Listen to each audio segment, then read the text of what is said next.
Avec sa ligne de série 5 classique, rehaussée par la présence d'un spoiler, d'un béquet discret placé sur le coffre, ou encore de roues de 18 pouces et de 4 sorties d'échappement, la nouvelle M5 mériterait qu'on lui donne le bon Dieu sans confession.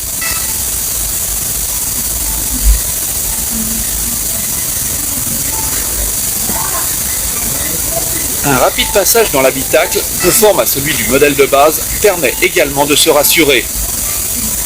Ici, tout semble fait pour offrir le maximum de confort, de plaisir et de sécurité à tous les passagers.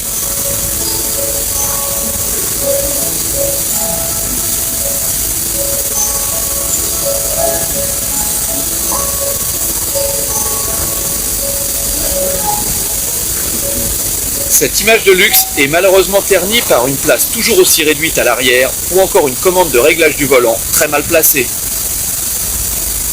Mais ce qui fait la véritable différence se trouve sous le capot. En effet, oubliez le 6 cylindres en ligne des versions précédentes. Désormais, la bête est animée par un V8 32 soupapes de 5 litres. Véritable pièce d'orfèvrerie conçue par Motorsport, ce monstrueux moteur annonce donc 400 chevaux et un couple phénoménal de 50 mètres kg à 3800 tours.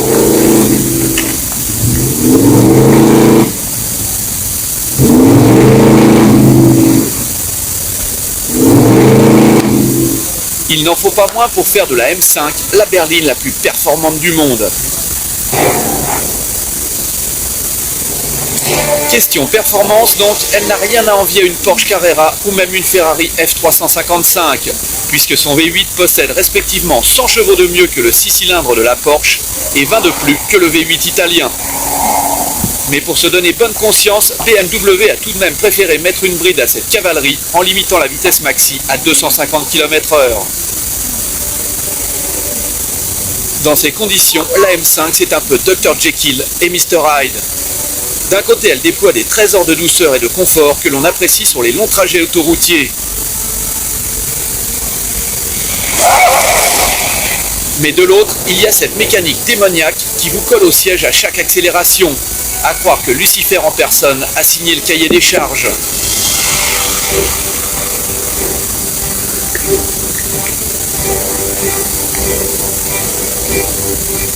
Irréprochable sur le plan dynamique, elle nécessite toutefois une sérieuse dose de méfiance si l'on veut exploiter sa puissance sur la route. Très rapidement, l'encombrement et surtout le poids qui frise les 1800 kg confirment que l'on est bien au volant d'une grosse berline. Dans ces conditions, la présence des systèmes électroniques d'aide à la conduite est la bienvenue, surtout au niveau de l'antipatinage.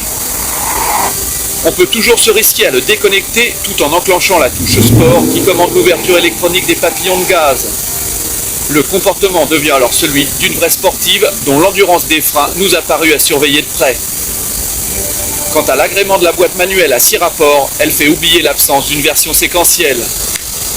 Indéniable réussite technologique, la M5 est une vraie diablesse à laquelle il est difficile de résister. Mais je me poserai toujours la question sur sa réelle utilité. À cela, vous me répondrez que les chemins de l'enfer sont souvent pavés de bonnes intentions.